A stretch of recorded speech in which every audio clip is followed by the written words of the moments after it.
Semana importantíssima para o mercado de criptomoedas, rapaziada. Tivemos hoje dados da inflação dos Estados Unidos, teremos amanhã reunião da taxa de juros e tivemos atualização V4 na Uniswap. Vem comigo no vídeo até o final que a gente vai falar um pouquinho de cada uma dessas coisas.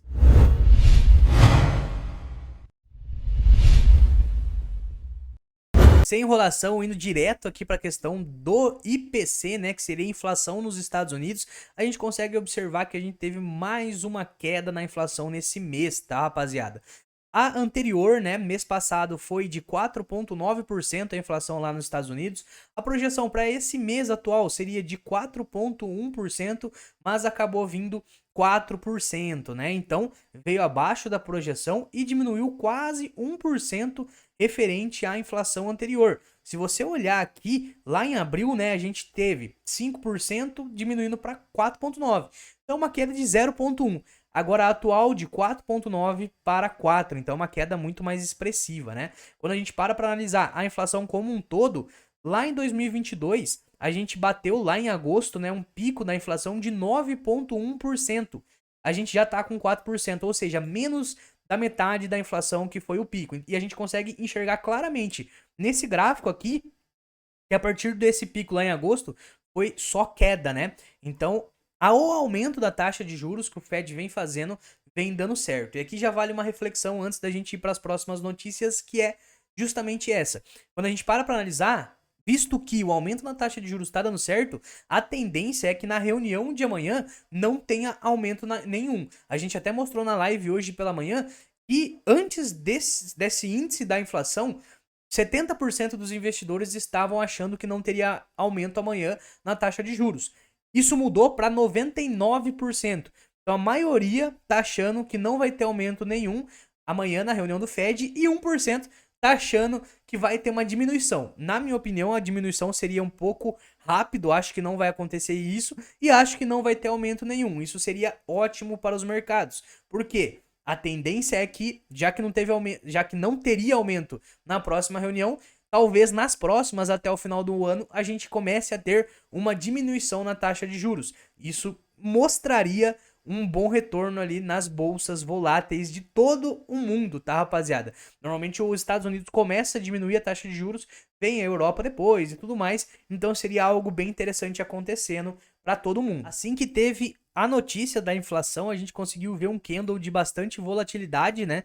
Nada comparado ao que o Bitcoin faz normalmente, mas a gente consegue ver que ele chegou a cair para os 25.860 e bateu lá nos 26.400. Então ele deu uma pampanada, só que já está devolvendo tudo após alguns momentos. De qualquer forma, a gente tem no curtíssimo prazo essa LTAzinha aqui que ele está seguindo, né? Isso aqui é o gráfico de uma hora, não gosto muito de olhar esse tipo de gráfico. Quando a gente para analisar o diário em si, né, a gente consegue enxergar claramente que a gente ainda está dentro de um contexto de lateralidade aqui no curto prazo, né?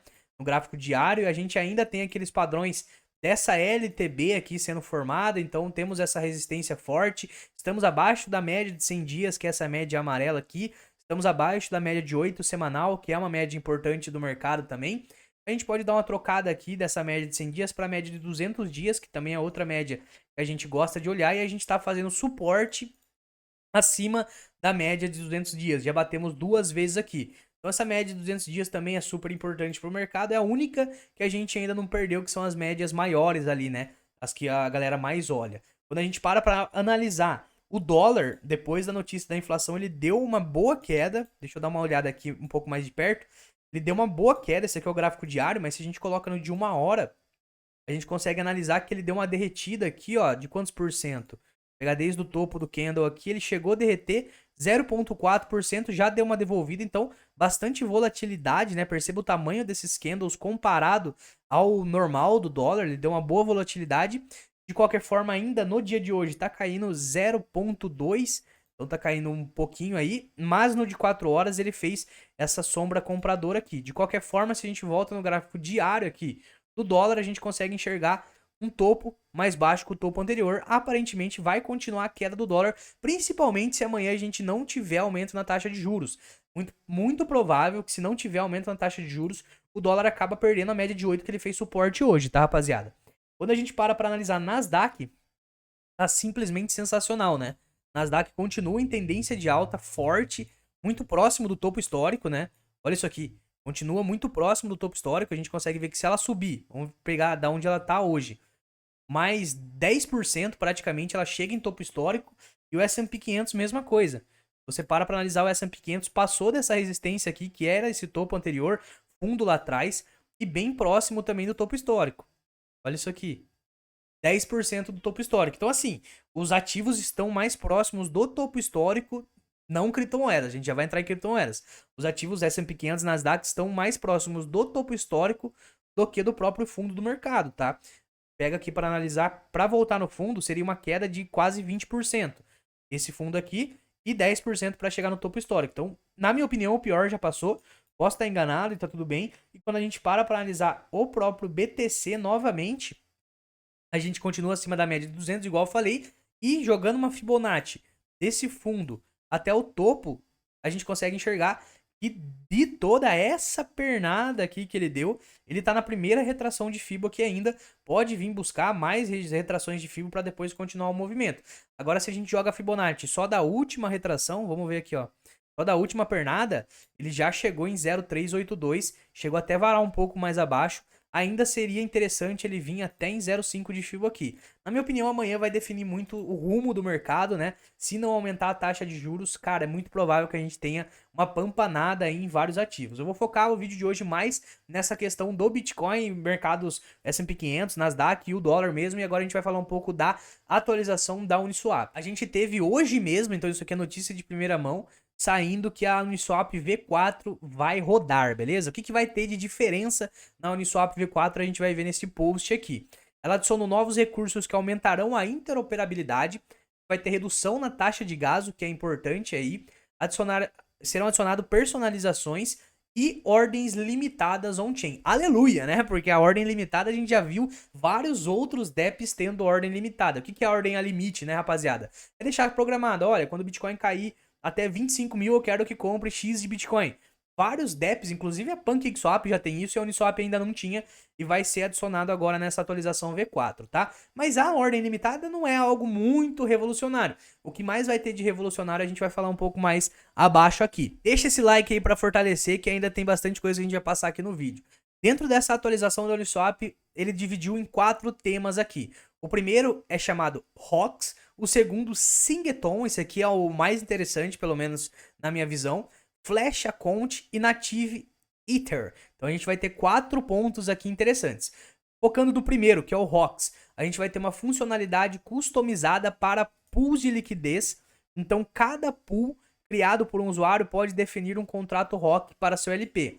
Entra em termos mais técnicos aqui, né? A gente pode até deixar depois o roadmaps aqui para vocês darem uma olhada, né? O documento que eles falam sobre essa atualização. Ele fala, os contratos ganchos permitem a personalização de muitos fatores do LP, como taxas de swap, taxa de retirada cobrada para provedores de liquidez. Quando a gente desce mais um pouco, ele vai o que é esse gancho? O gancho permite a lógica personalizada que é executada em determinados momentos da troca. Isso significa que ações personalizadas podem ocorrer antes e depois de uma troca, antes e depois que uma posição LP é alterada. Então, cara, basicamente vai ter ali personalizações. Ah, o ativo saiu do LP para cima, para baixo. Você pode deixar meio que programado algumas personalizações. É óbvio que isso é tudo muito novo. Eles colocaram isso aqui agora no ar, tá, rapaziada? Eles colocaram agora o GitHub aí com todas as informações. Então, a tendência é nos próximos dias isso daí ser um pouco mais explicado. Como é que vai ser essas personalizações? Percebe que até o próprio cara no Twitter aqui fica repetindo personalização, mas não fala o que é, né? A gente vai saber um pouco mais a fundo conforme for implementado. Os ROCs podem ser vistos como plugins para personalizar como interagimos com o DEX. Então, mais uma vez, ele repetiu aí sobre essa questão da personalização. E o próprio post da Uniswap, ele fez um resumo do post da Uniswap. O próprio post da Uniswap, ele tá um pouco técnico e um pouco confuso ainda. A gente não consegue ter claramente o que vai acontecer. Uma das coisas que deixou meio clara ali, que a gente pode até deixar um pouco mais abaixo aqui, ó, traduzido, seria essa parte B aqui, ó, depositar liquidez fora da faixa das pools de empréstimo. Então, a gente vai ter, né, pelo que eu entendi, a gente tem que dar uma olhada um pouco mais a fundo, ó. Taxas de LP compostas automaticamente de volta à posição. Essa parte aqui a gente vai ter como se fosse o que tá acontecendo lá na Trader Joe, né? Se o ativo sai, às vezes, da faixa do range, ele vai automaticamente montando outro range que você deixa programado ali. Então, na minha opinião, essas são as funcionalidades que ele chegou a falar aqui em cima, como personalizada, que vão ser adicionadas. É óbvio que a gente vai trazer novas atualizações aqui. Lucros de MEV, isso aqui eu achei interessante também, né? Normalmente são os bots que tem esses lucros do MEV e agora vai ser distribuído aí para quem tem o LP. Então isso aqui é muito bom também. Outra coisa que eles deixaram aqui, que também é a parte mais interessante, que vai diminuir a taxa do swap, é isso aqui. Uma piscina para governar todos os swaps. Então, quando a gente para analisar como é hoje em dia, você quer trocar, por exemplo, Ethereum por DAI. O que acontece em algumas vezes? Ele passa pela piscina de Ethereum USDC, transforma seu Ethereum em USDC, passa pela piscina de USDC e DAI para chegar no DAI. Ou esse caminho aqui, Ethereum USDT, vira USDT, USDT DAI e transforma em DAI. Agora vai ser como se fosse uma piscina única, né? Então ele passa, independente de qual for o par aqui, ele vai chegar em DAI. Isso vai diminuir as taxas, porque não vai ter esse meio do caminho aqui. Beleza? Então isso é uma das coisas interessantes, porque vai diminuir a taxa ali do swap. E a próxima parte seria essa questão da contabilidade flash. Aqui ele entra em termos mais técnicos, mas ele dá um resumo aqui, ó. A contabilidade flash reduz os custos de gás das negociações que cruzam vários pools e permite integrações mais complexas. Então é aquilo que eu falei ali em cima, né? Não vai precisar trocar várias vezes o mesmo ativo para chegar num final. No caso de cima foi o DAI. Outra coisa que eu achei interessante aqui, que agora a gente consegue montar a liquidez, né, com token nativo do Ethereum. Então olha só, suporte para pares do Ethereum nativo na Uniswap V4. Então você não vai precisar mais envolver para W Ethereum. Vai usar o próprio Ethereum nativo, é óbvio que é ali na rede Ethereum, né, gente? Então basicamente são essas atualizações mais interessantes. A própria Uniswap postou, vou deixar na descrição aí ou no primeiro comentário fixado o post da Uniswap para quem gosta de analisar os termos mais técnicos em si. Igual eu falei, muita coisa ainda vai acabar saindo, mas o cara fez um resumo aqui do que foi mostrado pela própria Uniswap. E nesse post da Uniswap vai ter todos os links, né? Eu quero ver sobre o GitHub, eu quero ver sobre a questão dos desenvolvedores que vão conseguir utilizar aí a parte de integração na própria Uniswap. Então, cara, é uma atualização importante aí. Eles fizeram algumas coisas que a própria Trader Joe também tá colocando, principalmente naquela parte lá que fala de personalizar as transações, né? Caso saia do range e tudo mais. E a questão das ordens a limite aí também foram colocadas, beleza, rapaziada? A questão do gráfico do token UNI em si, a gente consegue ver que deu uma altinha nesses últimos períodos, pô, de 7%, mas já também tá devolvendo. O mercado como um todo aí tá bem lateral, né, rapaziada? O que mais tá subindo, na verdade, é a Nasdaq e a S&P 500. Então a gente vai ter que aguardar mesmo para ver quais vão ser os próximos períodos. A atualização, de qualquer forma, da Uniswap é um ponto relevante, mas não vai fazer com que todo o mercado vá subir ou algo do tipo. A gente tem que ver como é que vai ser na prática essas piscinas de liquidez. E se você quiser que quando for sair essa piscina de liquidez, eu trago um vídeo, comenta aí, traz vídeo da Uniswap V4, que daí eu vou trazer um vídeo montando essa piscina de liquidez, né? Porque trazer a notícia assim fica um pouco complicado, fica até um pouco confuso, é muito termo técnico, eu mesmo não entendi bastante coisa ali de como vai ser, o próprio post da Uniswap acaba ficando um pouco mais confuso. O mais bacana mesmo vai ser quando a gente conseguir trazer isso na prática, né? Eu gostaria de ver, eu não sei se é isso que vai acontecer, pelo que eu entendi pode ser que sim, aquele esquema de se sair do range, ele montar o range automaticamente. Isso seria muito legal, você já deixar um próximo range, saiu pra cima, o próximo range vai ser assim, saiu pra baixo, o próximo range vai ser assim. Se der pra fazer isso, eu acho que é uma revolução bem interessante, porque assim você não precisa ficar que nem um caracudo olhando toda hora se tá no range ou não, né? Então basicamente é isso, deixa o like aí, tamo junto e é nóis.